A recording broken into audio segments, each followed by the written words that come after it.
여러분 안녕하십니까. 2019년 1월 12일 토요일 신문사설 비평을 시작하겠습니다.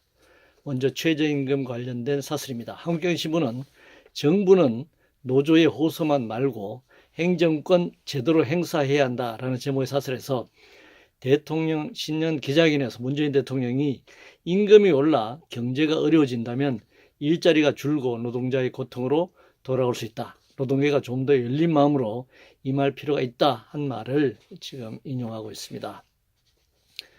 그런데 최저임금의 경우는 정반대죠. 대통령이 그런 얘기를 했지만 알바 최저임금 선상에 있는 노동자 가계 경제가 어려워져서 최저임금을 올리지 않으면 안 되는 상황 때문에 최저임금 1만원 대통령 후보들이 공약을 내걸었고 기존보다는 높은 그런 인상률을 기록한 바가 있습니다.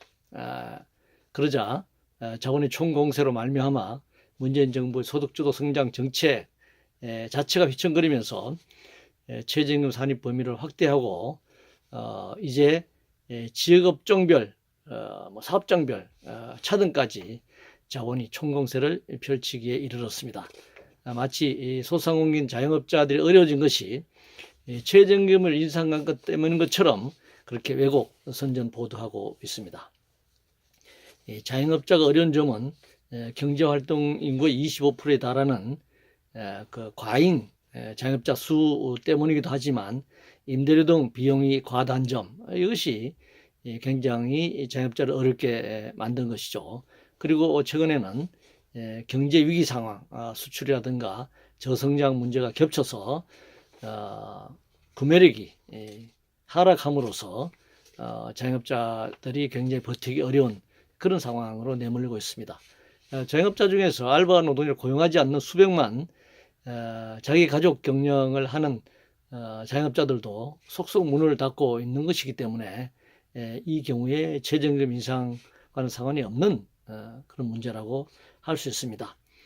재벌 대기업과 중규모 기업으로부터 경제의 선순환 과정에서 낙수 효과가 소상공인 자영업자로 이렇게 흘러내려와야 역시 최저임금 선상인 노동자들과 알바 노동자들에게 임금을 지급하는 것이 원활하게 될 텐데 이것이 낙수 효과는커녕 역류 현상을 보임으로써 이 소득 격차가 크게 벌어지고 있습니다. 소득 격차가 벌어진다고 하는 것은 저소득층의 소득이 낮아진다는 것이고 그것은 역시 소상공인과 자영업자들의 입장에서 보면은 매출액이 떨어지는 저소득층이 소득이 낮아져서 구매력이 저함으로써 매출액이 떨어져서 역시 파산 지경에 이르게 된다는 것입니다. 그래서 이 소득 불균형, 소득 격차 이런 것들이 이 최저임금 선상에 있는 알바 노동자들의 이 최저임금 인상 요구의 절실한 필요성이 요구된다. 그래서 재벌과 이 재벌 대기업 그리고 자본가들 그리고 부자들 그리고 국가가 좀 더 열린 마음으로 이 최저임금 문제를 해결해야 한다. 역설적으로 그렇게 얘기할 수 있겠습니다. 대통령 그 반대 입장으로 얘기를 했죠. 경제정책과 관련해서 한국경제신문은 당정청 이딴 기업 방문 정책 변화 없으면 민폐일 뿐이다 라는 제목의 사설에서 친노동 정책과 적폐 청산에 몰두하고 있다라면서 문재인 정부를 비판하고 있습니다. 매일경제신문은 당정청 기업과의 소통 보여주기로 끝나서는 안 된다라는 제목의 사설에서 규제를 풀고 노조 편향의 노동 정책을 개혁해야 한다 이렇게 주장하고 있습니다. 자본주의 사회에서 경제를 개혁한다는 것은 기업을 개혁한다는 것이죠. 그 기업을 개혁한다라고 했을 때 이 기술 혁신과 경영 혁신을 통해서 개혁한다 이렇게 얘기할 수 있습니다. 물론 뭐 세습 문제라든가 불법 부당한 문제, 분식 회계 문제, 회계 조작 여러 가지 이 재벌 계열사들의 내부 거래 여러 가지 개혁할 과제가 많습니다만 막 그런 부분이 정상적이라고 가정했을 때는 기업은 경쟁에서 살아남아야 하기 때문에 기술 경쟁력 또 기업 경쟁에 있어서의 경영 혁신 이런 것이 경제개혁의 핵심적인 내용이 되어야 합니다. 그런데 적폐청산을 멈추고 노동을 개혁하라 이렇게 주장하고 있는데, 이 노동개혁은 노동법과 이 노동 관련 제도를 개혁하는 것이죠. 소위 말하면 규제 완화, 노동 유연성 이런 것과 관련이 되는 것입니다. 이런 주장은 이 경제를 개혁하는 것이 아니라 경제 위기를 노동자들에게 전가하는 그런 수법이다 이렇게 얘기할 수 있습니다.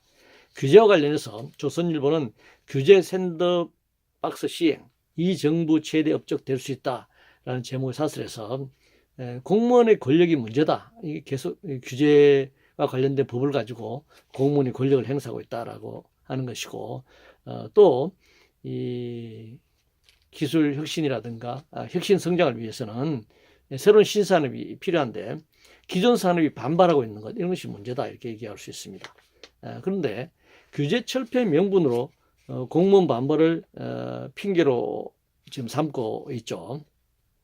그렇지 않아도 이 자본주의 생산은 무정부적입니다. 아무리 정부가 규제를 하더라도 이 자본주의 생산 구조 자체가 무정부적일 수밖에 없고, 그래서 과잉 생산, 그래서 파산, 뭐 불황, 불경기 이제 이런 것이 주기적으로 반복되고 있습니다. 그런데 이 자본주의 생산 구조 자체도 무정부적인 데다가 그나마 이 정부의 규제조차도 없애자 이렇게 지금 주장하고 있는 것이죠. 그리고 기존 산업의 반발이 아니라 이건 경쟁적 관점에서 보아야 하는 것입니다. 자본주의 특징이라고 하는 것이 여러 가지 있습니다만은 경쟁이죠. 기존의 산업과 새로운 신산업의 어떤 경쟁, 그리고 구산업, 이 기존의 산업이 도태하고 이런 과정을 반복한다고 하는 것입니다. 그러나 그 과정에서 노동자들이 광범위하게 해고당하고 또 기존의 산업을 일구 왔던 또 중소기업들이 도산하고 이런 사회적 문제가 발생하기 때문에 이것을 그냥 시장에만 맡겨둘 수 없는 것이죠. 그것을 정부가 조정하고 필요한 부분을 규제할 수밖에 없다 이렇게 생각합니다. 동남아에도 뒤처진 혁신, 샌드박스 뛰어넘는 정책이 나와야 한다. 그래서 동남아도 이런 혁신 실험을 하고 있다 이렇게 얘기하고 있습니다. 한국이 규제하고 있는 것과 개발도상국이나 경제 성장 초기 단계에 있는 그 동남아 지역의 국가들이 규제개혁 실험을 하는 것을 단순 비교할 수는 없는 문제라고 생각합니다.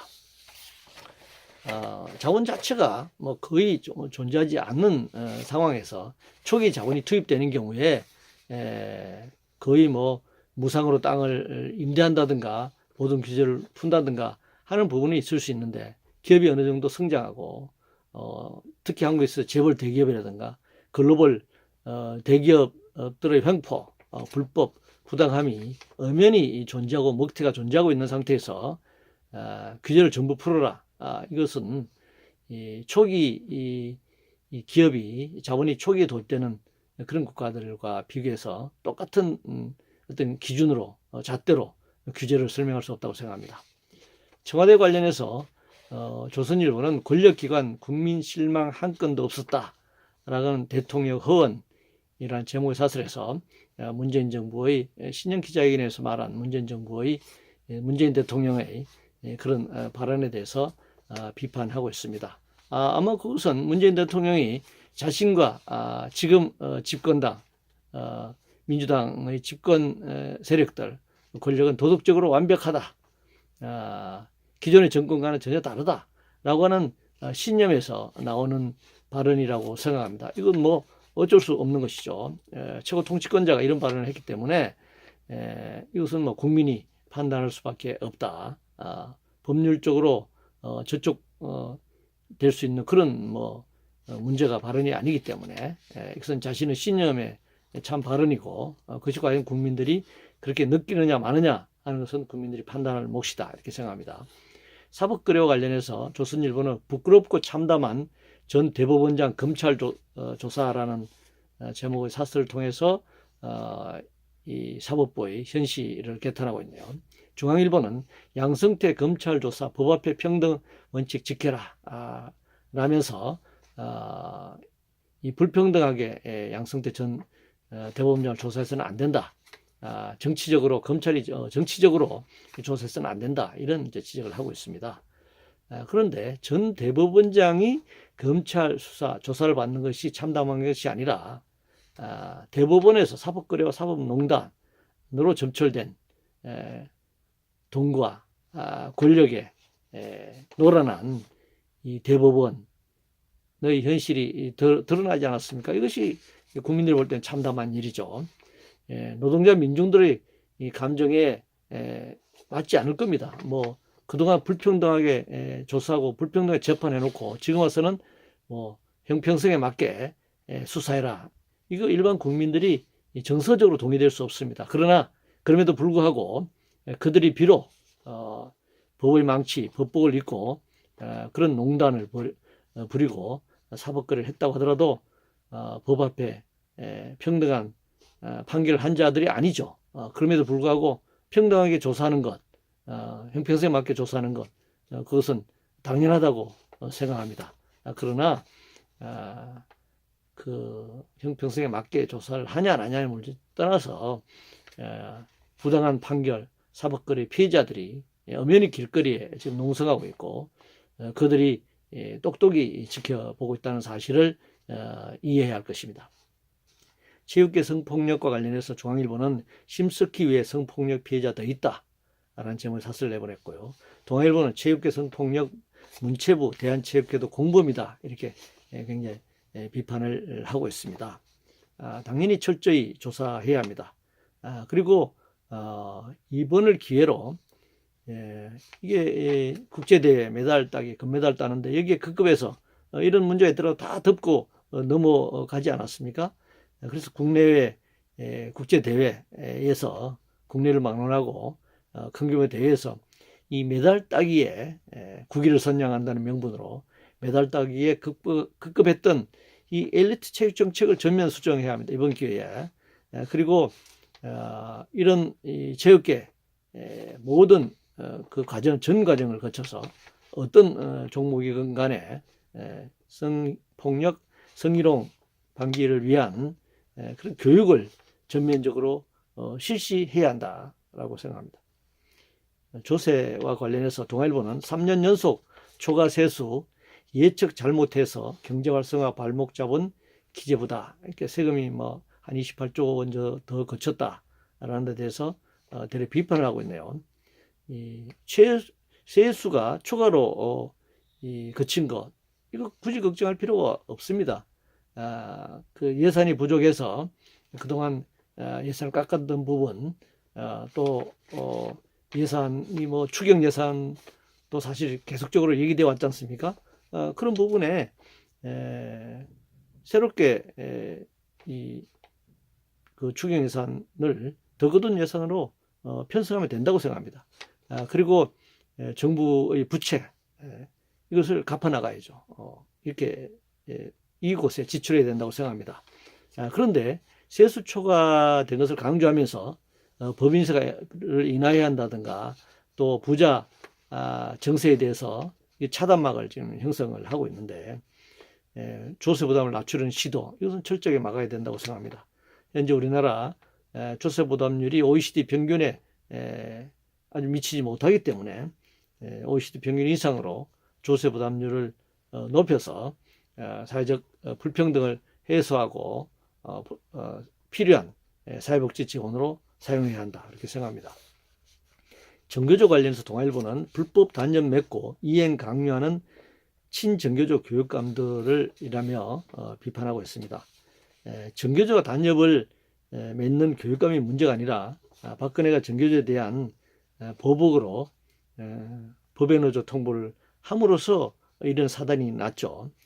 그런데 문재인 정부가 이걸 원상회복 조치하면 되는데 문재인 정부조차도 이걸 박근혜가 부당하게 법의 노조 통보한 부분에 대해서 원상회복 조치하지 않고 있습니다.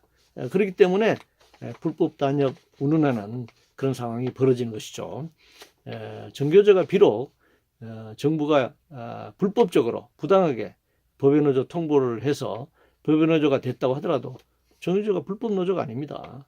불법 노조가 아니기 때문에 교육청이 이 교육감들이 정교조와 필요한 단체 협약을 맺는 것은 지극히 당연하다, 그렇게 생각합니다. 그래서 만약 그것이 불법적이다 이렇게 문제가 될 소지가 있다라고 하면은 문재인 정부가 정교조를 즉각 합법화 조치를 하는 것이 이 문제를 해결할 수 있는 지름길이다 이렇게 생각합니다. 경제위기 관련해서 매일경제신문은 급감하는 수출 글로벌 가문 한파, 그래도 위기 아니라는 정부라는 제목의 사설을 통해서 문재인 정부를 비판하고 있습니다. 수출과 고용 감소라는 경제위기는 자본주의 체제가 안고 있는 상시적 위기의 주기적 표출이죠. 그래서 뭐 수출이 감소하고 고용이 감소하는 것이 문재인 정부의 책임이다 이렇게 말할 수는 없습니다. 물론 문재인 정부에 대해서 책임을 묻는다면 이 자본주의 체제 위기를 해결할 수 있는, 사회를 근본적으로 변형할 수 있는 그런 전망과 그런 전략과 그런 정책을 갖고 있지 않다라고 당연히 비판할 수 있죠. 그러나 이 매일경제신문이 이 비판하고 있는 것은 지난 20여 년 IMF 외환위기 이후 신자유 정책이 펼쳐온 결과가 경제위기로 나타났는데, 그것이 마치 문재인 정부의 지난 1년 반 동안에 뭐 최저임금 인상 같은 소득주도 성장 정책 때문에 그런 것처럼 이렇게 몰아가는 것, 이건 기만이다 이렇게 생각합니다. 한일 관계와 관련해서 매일경제신문은 새해는 꼭 갈수록 꼬여가는 대일 외교 정상화해야 한다라는 제목의 사설에서 양국 지도부는 민족주의를 자극해 국내 정치 위기를 돌파하려는 값싼 유혹에 굴복해서는 안 된다 이렇게 주장하고 있네요. 당연한 일이죠. 민족주의를 부각한다는 것은 예전 적주의 전쟁의 경우 지금의 세계 곳곳에서 벌어지고 있는 야만적 국지전이 바로 이런 이 민족주의가 굉장히 중요한 원인이 되고 있습니다. 당연한 일이죠. 특히 그러나 일본 아베 정권은 이런 그 민족주의를 지금 버리지 못하고 있죠. 그 소화병적 민주주의, 민족주의, 그리고 제국주의적 침략의 근성, 그것을 버리지 못하고 있습니다. 아베 정권을 비롯한 극우 세력들은 일본 제국주의를 부활시키기 위해서 민족주의를 당연히 이용하고 있죠. 그래서 한국의 여러 형태로 시비를 걸면서 자신들이 해야 될 반성이나 사과는 전혀 없이 일본 국민들을 한국에 대한 한국민에 대한 적대감을 조장하고 불러일으키는, 그걸 통해서 자신의 취약한 권력을 유지하고 적주 침략을 위한 군국주의를 위한 준비를 진행해 나가고 있습니다. 일제 식민 지배와 2차 대전 전범 국가로서 저지른 죄악에 대한 사과나 반성 없이 평화헌법 구조 개혁을 통해서 군국주의화의 길로 나서려 하고 있습니다. 이걸 무시하고 한일 양 정부의 양비론적 이런 시각에서 대일 외교 정상화를 요구하는 것은 굉장히 위험한 일이다 그렇게 생각합니다. 이상으로 2019년 1월 12일 토요일 신문사설 비평을 모두 마치겠습니다.